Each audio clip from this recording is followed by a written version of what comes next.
Genghis খানের জন্ম 1162 সালে আধুনিক মঙ্গোলিয়ার বরফ ঢাকা এক পাহাড়ি অঞ্চলে। তখন তার নাম ছিল তেমুজিন। সে ছিল এক সাধারণ গোত্র প্রধানের ছেলে ইয়েসুগেই। কিন্তু সবকিছু বদলে যায় তখনই, যখন তার বাবাকে শত্রুগোত্র বিষ প্রয়োগে হত্যা করে। মাত্র 9 বছর বয়সেই তেমুজিন হয়ে যায় অনাথ। তার গোত্র তাকে প্রত্যাখ্যান করে।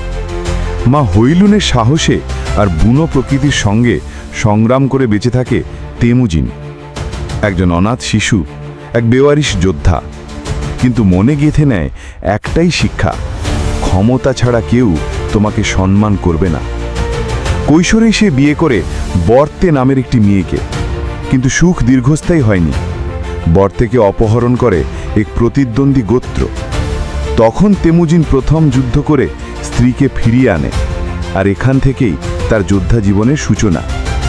এরপর সে জোট বাঁধে বিখ্যাত সামরিক নেতা জামুকার সঙ্গে। তারা একসঙ্গে লড়াই করে, জেতে।